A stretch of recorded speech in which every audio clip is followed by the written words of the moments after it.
Hello students, welcome to O2 exams. मैं हूं सोनम और आज इस वीडियो में हम बात करने वाले हैं उत्तर प्रदेश कांस्टेबल भर्ती 2024 के लिए जीके जीएस प्रैक्टिस सेट 4 को कंप्लीट करने वाले हैं। तो आप लोग अपने सोनम मैम के साथ वीडियो के लास्ट तक बने रहिएगा। अगर आप हमारे चैनल पर नए विजिट किए हैं तो प्लीज़ चैनल सब्सक्राइब कर लें O2 एग्जाम्स को और बेल आइकन प्रेस कर लें।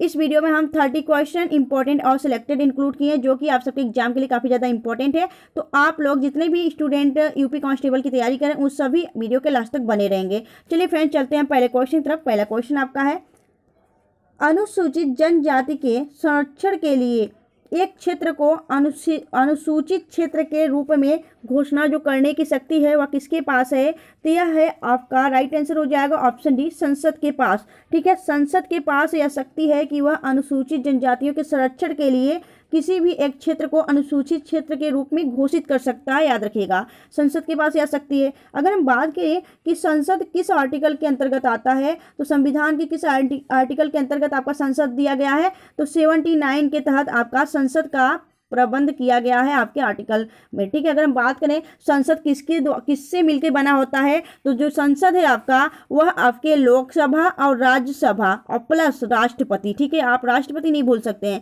राष्ट्रपति, लोकसभा और राज्यसभा को मिलाकर आपका संसद बनता है। याद रखिएगा। चलिए आगे करेंगे, बात करेंगे यहाँ पे हम। अगर हम बात करें भारत के प्रधानमंत्री जो कि वर्तमान में नरेंद्र मोदी हैं और यह 15वें नंबर के हैं। यह जो आपका प्रधानमंत्री का पद है वह किस आर्टिकल के अंतर्गत है? तो आर्टिकल 74 के अंतर्गत आपके प्रधानमंत्री का पद दिया गया है आपके संविधान में। ठीक है, अगर बात करेंगे अगर महान्यायवादी की, तो महान्यायवादी किस आर्टिकल के अंतर्गत आते हैं? आर्टिकल 76 के अंतर्गत। और जो राष्ट्रपति होते हैं वह राष्ट्रपति जो है आर्टिकल 52 का, आर्टिकल जो 52 है दोस्तों 52, इसमें आपके राष्ट्रपति का पद दिया गया है कि भारत का एक राष्ट्रपति होगा। ठीक है, तो यह सभी बातें आपको याद रखनी है। सारे इंपॉर्टेंट क्वेश्चन जो है जो आपसे पूछा जा सकता है हमने यहाँ पे सारे डिस्कस कर रहे हैं, तो यह सभी बातें आपको गांठ बांध लेनी है। ठीक है, एग्जाम के दौरान कंफ्यूज नहीं होना है फ्रेंड्स। चलिए चलते हैं हम आगे नेक्स्ट क्वेश्चन की तरफ। अगला क्वेश्चन आपका है, दिन और रात कहाँ बराबर होते हैं? तो दोस्तों दिन और रात बराबर कहाँ पे होते हैं? तो आपका राइट आंसर हो जाएगा जो होता है आपका दिन और रात कहाँ बराबर होते हैं, तो राइट आंसर हो जाएगा यह ध्रुवों पे होते हैं। याद रखिएगा। चलिए option B is the right answer. Next हम देखेंगे ध्रुवों पे होते हैं या तो फिर आपका जो होता है भूमध्य रेखा पे आपके जो दिन रात होते हैं वह बराबर होते हैं। चलिए नेक्स्ट हम देखेंगे। अगला क्वेश्चन आपका है, पर्यावरणीय खेती जो इफ्को फार्मिंग को डैश नाम से जाना जाता है। तो आपका राइट आंसर जो इफ्को फार्मिंग है, पर्यावरण खेती, वह किसको कहा जाता है? तो जैविक खेती को कहा जाता है, ऑर्गेनाइजिंग फार्मिंग को कहा जाता है आपकी, या इफ्को फार्मिंग भी कह सकते हैं। तो यह आपके पर्यावरण खेती को कहा जाता है। ठीक है, तो जैविक खेती आपका इसका नाम है, याद रखिएगा। ठीक है, जो कि आपके विदाउट खाद के इसे तैयार किया जाता है, जैविक खेती। ठीक है, चलिए नेक्स्ट टाइम देखेंगे। अगला क्वेश्चन आपका है, निम्नलिखित में से किस वैज्ञानिक ने इलेक्ट्रोलिसिस के नियम को प्रतिपादित किया था? तो राइट आंसर हो जाएगा एम फैराडे, यानी कि आपका माइकल फैराडे जो है दोस्तों, इन्होंने इलेक्ट्रोलिसिस के नियम को प्रतिपादित किया था। याद रखना है। नेक्स्ट हम देखेंगे। अगला क्वेश्चन आपका है कि इलखास, ठीक है, इखलास खान का रोजा यानी मकबरा उत्तर प्रदेश के किस जिले में स्थित है? तो यह बदायूं में स्थित है, इलखास खान का जो मकबरा है। ठीक है, अगर हम बात करें जो यह इखलास खान का मकबरा है ना, इसको क्या कर दिया गया है? तो इसे भारतीय पुरातत्व सर्वेक्षण के द्वारा इसे एक संरक्षित स्मारक के रूप में घोषित कर दिया गया है। याद रखिएगा। तो इखलास खान का जो मकबरा है वह आपके बदायूं में स्थित है। नेक्स्ट देखेंगे हम अगले क्वेश्चन तरफ। अगला क्वेश्चन आपका है, केंद्रीय पक्षी अनुसंधान संस्थान उत्तर प्रदेश के किस शहर में स्थित है? तो राइट आंसर हो जाएगा आपका यह बरेली में स्थित है। ठीक है, बरेली आपका राइट आंसर हो जाएगा। बरेली में कहाँ? तो इज्जत नगर बरेली में आपका केंद्रीय पक्षी अनुसंधान संस्थान स्थित है। याद रखिएगा। अगर इसे स्थापित कब किया गया था? 1979 यानी कि 1979 में इसे स्थापित किया गया था। अगर वही बात करें हम लखनऊ की, तो लखनऊ में क्या है दोस्तों? तो लखनऊ में आपका राष्ट्रीय वनस्पति अनुसंधान संस्थान, भारतीय गन्ना अनुसंधान संस्थान और केंद्रीय औषधि अनुसंधान संस्थान, यह तीनों कहाँ पे हैं? आपके लखनऊ में स्थित हैं। याद रखिएगा। ठीक है, तो इस क्वेश्चन का राइट आंसर हो जाएगा ऑप्शन बी।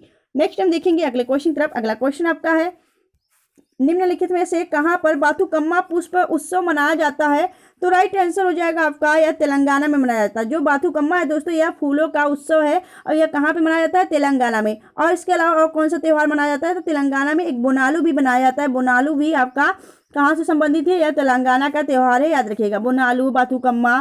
ठीक है, बात करेंगे अगर हम तेलंगाना राज्य की। तो तेलंगाना राज्य की स्थापना कब की गई थी? तो यह 2 जून इसकी स्थापना की गई थी। कब? 2 जून, ठीक है, 2 जून 2014 को तेलंगाना राज्य की स्थापना की गई थी। और यह किससे अलग होकर बना है दोस्तों नया राज्य? तो यह बना है आपके आंध्र प्रदेश से अलग होकर तेलंगाना एक नया स्टेट बना है। अभी हाल ही में तेलंगाना में नए सीएम नियुक्त किए गए हैं। अभी हाल ही में यहाँ पे एक चुनाव हुआ था, विधानसभा चुनाव। तो नए सीएम यहाँ पे कौन बने हैं दोस्तों? तो यहाँ पे नए सीएम बने हैं रेवंत रेड्डी, जो कि कांग्रेस पार्टी से बिलोंग करते हैं। और यहाँ की गवर्नर है तमिलिसाई सौंदरराजन, ठीक है। और जो तेलंगाना की राजधानी है हैदराबाद, या मूसी नदी के किनारे स्थित है, यह भी आपको याद रखना है। चलिए हम नेक्स्ट देखेंगे अगले क्वेश्चन की तरफ। अगला क्वेश्चन आपका है यहाँ पे 1857 के प्रथम स्वतंत्रता विद्रोह में भाग लेने वाली प्रसिद्ध महिला स्वतंत्रता सेनानी कौन थी? तो राइट आंसर हो जाएगा रानी लक्ष्मीबाई। रानी लक्ष्मीबाई को मणिकर्णिका या फिर मनु नाम से भी जाना जाता है। और यह झांसी की महारानी थी दोस्तों। 1857 की क्रांति जो कि आपके 10 मई, ठीक है, 10 मई 1857 को हुई थी। इसे भारत का प्रथम स्वतंत्रता संग्राम भी कहा जाता है। इसमें जो आपकी सबसे महत्वपूर्ण महिला थी, प्रसिद्ध महिला थी, वह थी रानी लक्ष्मीबाई, ठीक है। इन्होंने झांसी से यहाँ का नेतृत्व किया था, ठीक है। बात करेंगे अगर हम, ठीक है, तो आपका राइट आंसर हो जाएगा option D is the right answer. चलिए नेक्स्ट हम देखेंगे अगले क्वेश्चन की तरफ। अगला क्वेश्चन आपका है जो प्रसिद्ध बांसुरी वादक हरिप्रसाद चौरसिया का जन्म कहाँ हुआ था? तो दोस्तों जो प्रसिद्ध बांसुरी वादक है हरिप्रसाद चौरसिया, आप सभी जानते हैं बांसुरी वादक है। इनका जन्म कहाँ हुआ था? तो इनका जन्म लोकनाथ नगर प्रयागराज में हुआ था। राइट आंसर हो जाएगा ऑप्शन सी, ठीक है। अगर हम बात करें बांसुरी नगरी किसे कहा जाता है, तो उत्तर प्रदेश के पीलीभीत को, ठीक है, पीलीभीत को क्या कहा जाता है? इसे पीलीभीत को बांसुरी नगरी के नाम से जाना जाता है, याद रखिएगा, ठीक है, पीलीभीत। चलिए नेक्स्ट हम देखेंगे अगले क्वेश्चन तरफ। अगला क्वेश्चन आपका है मई 2023 में विश्व स्वास्थ्य संगठन WHO ने किस बीमारी के लिए करीब 1 साल चल रहे वैश्विक स्वास्थ्य आपातकाल को समाप्त कर दिया है? तो दोस्तों एम पॉक्स यानी मंकी पॉक्स से चल रहे जो वैश्विक खतरा था, इसलिए वैश्विक आपातकाल को इन्होंने लगाया था। अब वैश्विक आपातकाल आपका समाप्त कर दिया गया आपके WHO के द्वारा। अगर हम बात करें WHO का पूरा नाम क्या है? वर्ल्ड हेल्थ ऑर्गेनाइजेशन, विश्व स्वास्थ्य संगठन। इसकी हेडक्वार्टर की बात करें, इसका हेडक्वार्टर है जेनेवा स्विट्जरलैंड। और इसका स्थापना कब किया गया था? तो 7 अप्रैल, ठीक है, 7 अप्रैल 1948 में इसकी स्थापना की गई थी। और प्रत्येक वर्ष आपका 7 अप्रैल को स्वास्थ्य दिवस मनाया जाता है, विश्व स्वास्थ्य दिवस मनाया जाता है, याद रखिएगा। अगर हम बात करें WHO का जो हेडक्वार्टर है स्विट्जरलैंड में है, जेनेवा स्विट्जरलैंड में। और इसके वर्तमान में हेड कौन है? तो इसके हेड है कौन? तो राइट आंसर हो जाएगा टेड्रोस अधनॉम, ठीक है। नेक्स्ट हम देखेंगे अगले क्वेश्चन तरफ। अगला क्वेश्चन आपका है मूल कर्तव्य किस संविधान संशोधन के तहत जोड़ा गया था? तो दोस्तों जो मूल कर्तव्य है वह किस संविधान संशोधन द्वारा जोड़ा गया था? राइट आंसर हो जाएगा 42वां संविधान संशोधन 1976 में, ठीक है, 42वां संविधान संशोधन 1976 के तहत मूल कर्तव्य जोड़ा गया था। अगर हम बात करें मूल कर्तव्य हमने अडॉप्ट कहाँ से किया है, तो यह संयुक्त जो आपका रूस है दोस्तों, रूस से हमने मूल कर्तव्य को अडॉप्ट किया है। अगर हम बात करें कि यह जो आपका मूल संविधान है यह स्वर्ण सिंह समिति के अंतर्गत जोड़ा गया था, यह 42वां संविधान संशोधन के तहत जोड़ा गया था। 42वां संविधान संशोधन के तहत आपके जो आपका प्रस्तावना उसमें भी 3 शब्द जोड़े गए थे, याद रखिएगा। इसलिए 42वां जो संविधान संशोधन इसे मिनी संविधान भी कहा जाता है, यानी कि छोटा संविधान भी, लघु संविधान भी कहा जाता है, याद रखिएगा, ठीक है। कुल वर्तमान में कितने मूल कर्तव्य हैं? कुल वर्तमान में 11 मूल कर्तव्य हैं। जब शुरुआत में जोड़े गए थे तो 10 थे, लेकिन फिर बाद में 46वां संविधान संशोधन करके आपका 11वां मूल कर्तव्य जोड़ा गया था। अगर हम बात करें कि यह जो मूल कर्तव्य है वह किस आर्टिकल के अंतर्गत है, तो दोस्तों यह 51A के अंतर्गत है, ठीक है, 51A के अंतर्गत मूल कर्तव्य जोड़े गए हैं। और यह किस भाग में है? तो भाग 4A में है, याद रखिएगा, ठीक है। चलिए हम नेक्स्ट देखेंगे अगले क्वेश्चन तरफ। अगला क्वेश्चन आपका है आँख का कौन सा भाग आँख के रंग का निर्धारण करता है? तो दोस्तों आँख में हमारे बहुत से भाग होते हैं, जैसे कि आँख जो है उसमें जो रंगों का निर्धारण करता है, जो कलर की पहचान करता है वह करता है आपकी आइरिस, ठीक है। अगर हम बात करें आंखों का जो प्रतिबिंब बनता है, जो हमारे आंख देखते हैं किसी वस्तु को, वह रेटिना पे उसका प्रतिबिंब बनता है, तो रेटिना आपका राइट आंसर हो जाएगा। लेकिन इस क्वेश्चन में आपसे पूछा है रंगों का जो निर्धारण करती है आंख का किस भाग करता है, कौन सा भाग? तो आइरिस करती है, आइरिस आपका राइट आंसर हो जाएगा। चलिए हम नेक्स्ट देखेंगे अगले क्वेश्चन तरफ। उससे पहले दोस्तों अगर आपको वीडियो अच्छी लग रही है, हेल्पफुल लग रही है, तो प्लीज़ वीडियो को लाइक और चैनल सब्सक्राइब जरूर करिएगा फ्रेंड्स, ठीक है फ्रेंड्स। आप लोग इसे वीडियो के लास्ट तक बने रहिएगा, कंटिन्यू बने रहिएगा, क्योंकि इस बार बड़ी वैकेंसी है यूपी पुलिस में दोस्तों। 60,000 वैकेंसी है, 60,244 वैकेंसी। तो इसको आप लोग इसमें एक सिलेक्शन जरूर पक्का करिए, क्योंकि आज नहीं तो फिर कभी नहीं, फिर आप ओवर एज हो जाएंगे, फिर इस फॉर्म को नहीं फिल कर पाएंगे। तो इस बार अपना सिलेक्शन पक्का करिए फ्रेंड्स, काफ़ी इंपॉर्टेंट है यह आपका। अपने बदन पर इस वर्दी को सजाना काफ़ी आपके लिए इंपॉर्टेंट है दोस्तों। ठीक है, चलिए आगे चलते हैं हम नेक्स्ट क्वेश्चन तरफ। अगला क्वेश्चन आपका है, भारत ने अपना पहला परमाणु परीक्षण कब किया था? तो भारत ने अपना जो पहला परमाणु परीक्षण हुआ था, अभी तक 2 परमाणु परीक्षण हो चुके हैं, भारत ने जो पहला परमाणु परीक्षण किया था वह कब किया था? तो राइट आंसर हो जाएगा 18 मई 1974 में अपना पहला परमाणु परीक्षण किया था। अगर हम बात करें यहाँ पे जो पहला परमाणु परीक्षण हुआ था, उस समय भारत के प्राइम मिनिस्टर कौन थी? तो यह थी आपकी, कौन थी दोस्तों? तो उस समय थी आपकी, ठीक है, तो कौन था दोस्तों? तो इंदिरा गांधी जी थी, जो कि आपके तत्कालीन प्रधानमंत्री चुनी गई थी। और उसी समय आपके स्माइलिंग बुद्धा कोड नेम से पोखरण राजस्थान में आपका यह पहला परमाणु परीक्षण किया गया था, याद रखिएगा 1974 में। स्माइलिंग बुद्धा उसका कोड नेम था। चलिए नेक्स्ट हम देखेंगे अगले क्वेश्चन तरफ। अगला क्वेश्चन आपका है, क्रायोजेनिक इंजन का इस्तेमाल होता है। तो क्रायोजेनिक एक इंजन होता है दोस्तों, एक इंजन का प्रकार है, और उसका इस्तेमाल कहाँ किया जाता है? यह किया जाता है अंतरिक्ष जो वाहन में होते हैं, अंतरिक्ष वाहन उपयोग किया जाता है अंतरिक्ष वाहनों में, जो कि आपके स्पेशल शटल होते हैं, स्पेस शटल, उसमें किया जाता है आपका अंतरिक्ष वाहनों में आपका क्रायोजेनिक इंजन का इस्तेमाल। चलिए नेक्स्ट हम देखेंगे अगला क्वेश्चन आपका है, वायुमंडल में उपस्थित जो ओजोन परत अवशोषित करती है, ठीक है, ओजोन परत जो है आपके वायुमंडल में उपस्थित वह क्या अवशोषित करती है? तो इन सभी को अवशोषित करती है, याद रखिएगा, इंफ्रारेड किरणों को, कॉस्मिक किरणों को, अल्ट्रावायलेट किरणों को, ठीक है, पराबैंगनी किरणें, गामा किरणें, यह सभी आपके कौन करता है दोस्तों? तो ओजोन परत अवशोषित करती है। अगर हम बात करें कि ओजोन दिवस कब मनाया जाता है, तो प्रत्येक वर्ष 16 सितंबर को ओजोन दिवस मनाया जाता है।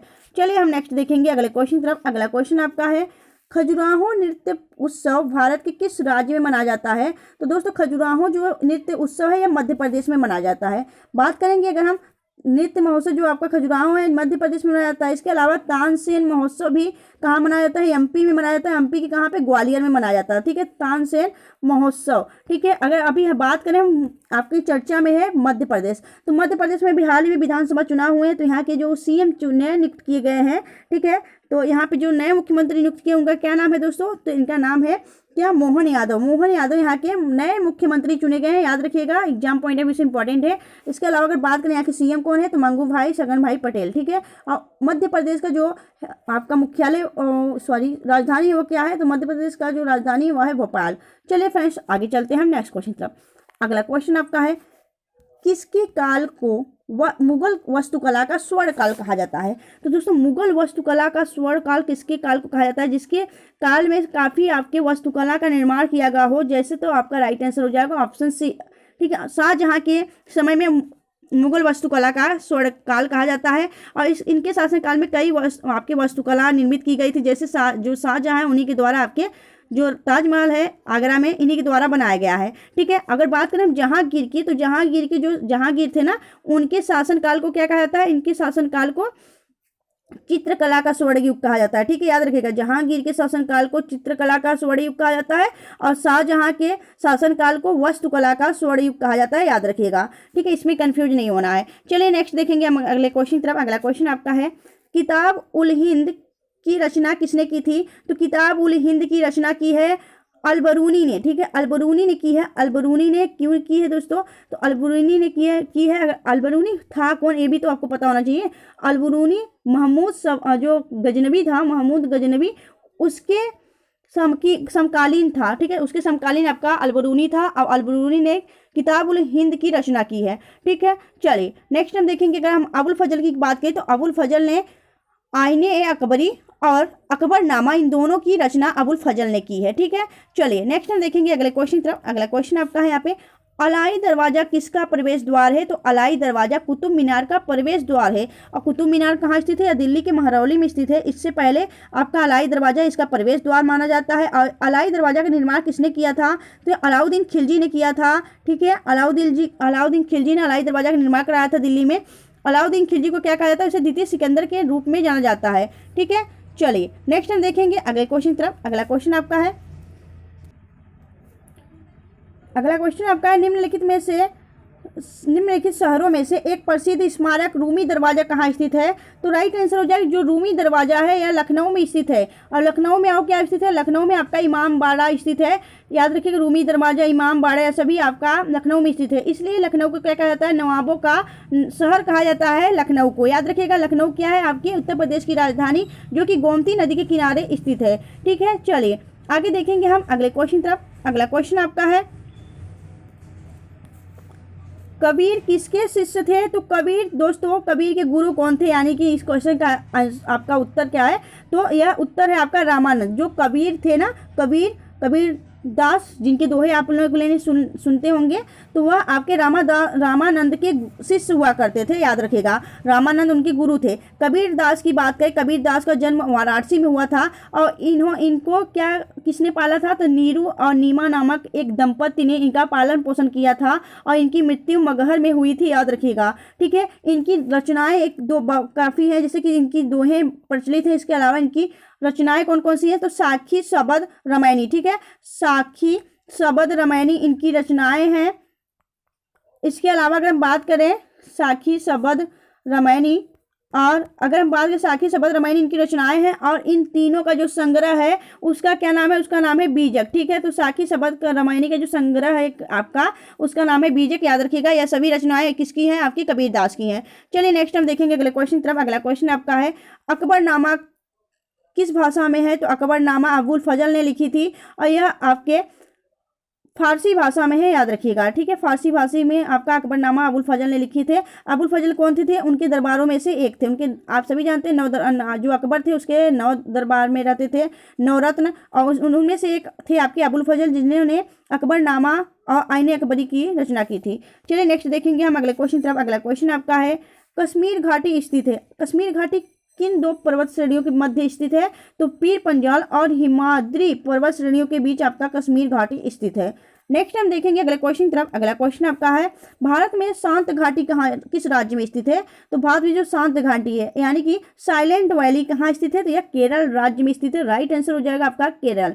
ठीक है, चलिए नेक्स्ट हम देखेंगे अगले क्वेश्चन तरफ। अगला क्वेश्चन आपका है, उत्तर प्रदेश के किस जिले को उत्तर भारत का मैनचेस्टर कहा जाता है? तो राइट आंसर हो जाएगा कानपुर। कानपुर को उत्तर भारत का मैनचेस्टर, इसके अलावा इसे चर्म नगरी, ठीक है, लेदर सिटी के नाम से भी जाना जाता है। अगर हम बात करें कि उत्तर भारत का मैनचेस्टर कानपुर, तो भारत का मैनचेस्टर क्या है? तो भारत का मैनचेस्टर है, केवल भारत का जो मैनचेस्टर है वह है अहमदाबाद। और यहाँ पे आपका उत्तर भारत का मैनचेस्टर कानपुर है। तो दक्षिण भारत का मैनचेस्टर क्या है? तो दक्षिण भारत का मैनचेस्टर है आपका कोयम्बटूर, तमिलनाडु, और भारत का मैनचेस्टर है आपका अहमदाबाद। इन तीनों बातों को आपको गांठ बांध लेनी, इसमें बिल्कुल कंफ्यूज नहीं होना है, याद रखना है। ठीक है, चलिए नेक्स्ट हम देखेंगे अगले क्वेश्चन तरफ। अगला क्वेश्चन आपका है, फिरोजाबाद जिले में 200 वर्षों से अधिक समय तक किसका उत्पादन किया जा रहा है? तो फिरोजाबाद के माइंड आपका बात सुनते ही, फिरोजाबाद का नाम सुनते ही आपके माइंड में तुरंत क्लिक करना चाहिए कि फिरोजाबाद किसके लिए प्रसिद्ध है? तो कांच की चूड़ियों के लिए प्रसिद्ध है। ठीक है, तो कांच की चूड़ियां जो होती है आपकी वह फिरोजाबाद में बनती हैं, और फिरोजाबाद को सुहाग नगरी के नाम से भी जाना जाता है और चूड़ी नगरी के नाम पे भी। ठीक है, अगर बात करें हम फिरोजाबाद का नाम बदल के अभी हाल ही में क्या कर दिया गया है, तो आप सभी जानते हैं कि योगी सरकार आपकी है और योगी आदित्यनाथ के द्वारा उत्तर प्रदेश के कई जिलों का नाम बदला गया है। तो इसमें से एक फिरोजाबाद भी है। तो फिरोजाबाद का नाम बदलकर चंद्रनगर कर दिया गया है, यह भी आपको चंद्रनगर कर दिया गया है, यह भी आपको याद रखना है। ठीक है, तो अब फिरोजाबाद का नाम क्या कर दिया गया? चंद्रनगर। चलिए नेक्स्ट हम देखेंगे अगले क्वेश्चन तरफ। अगला क्वेश्चन आपका है, किस भारतीय ने अर्थशास्त्र में नोबेल मेमोरियल पुरस्कार जीता है? तो राइट आंसर हो जाएगा अमृत सेन। ठीक है, अमृता सेन नहीं, अमृत सेन। अमृत सेन जो थे दोस्तों, उन्होंने अर्थशास्त्र में नोबेल मेमोरियल पुरस्कार जीता है और इन्हें 1999 में इन्हें क्या दिया गया था? तो भारत रत्न से सम्मानित किया गया था।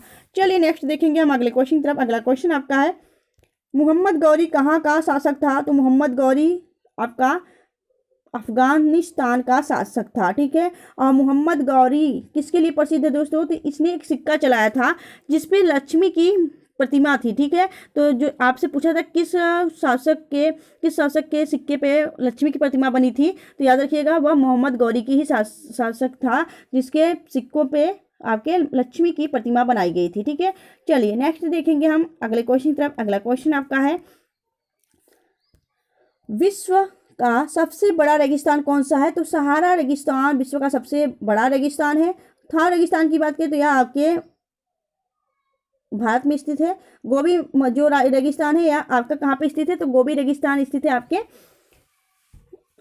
चीन में। ठीक है, चलिए नेक्स्ट हम देखेंगे। अगला क्वेश्चन आपका है, पानीपत की दूसरी लड़ाई किन किन के बीच हुई थी? तो पानीपत का जो दूसरी लड़ाई हुई थी वह हेमू और अकबर के बीच लड़ी गई थी। याद रखिएगा, हेमू और अकबर, हाँ, हेमू और अकबर के बीच आपका दूसरी लड़ाई लड़ी गई थी।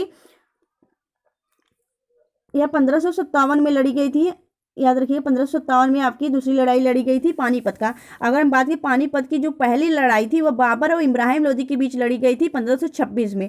ठीक है, याद रखिएगा, ये बातें दोनों आपको याद रखनी है। चलिए नेक्स्ट हम देखेंगे अगले क्वेश्चन की तरफ। तो दोस्तों हमने टोटल 30 क्वेश्चन कंप्लीट कर लिए हैं। तो आप सबको वीडियो कैसी लगी आप हमें कमेंट सेक्शन में कमेंट करके जरूर बताइएगा। अगर आपको वीडियो अच्छी लगी हो, हेल्पफुल लगी तो प्लीज़ वीडियो को लाइक और चैनल सब्सक्राइब जरूर करिएगा फ्रेंड्स यह वीडियो आप सबके लिए काफ़ी ज़्यादा इंपॉर्टेंट है और आप लोग वीडियो को पूरा देखा करिए। और लास्ट में अगर आपको वीडियो अच्छी लगती है, हेल्पफुल लगती है, प्लीज़ आप लोग वीडियो को लाइक और चैनल सब्सक्राइब जरूर किया करिए। ठीक है फ्रेंड्स, तो मिलेंगे आपसे नेक्स्ट वीडियो में, तब तक के लिए bye bye and thanks for watching, keep smiling.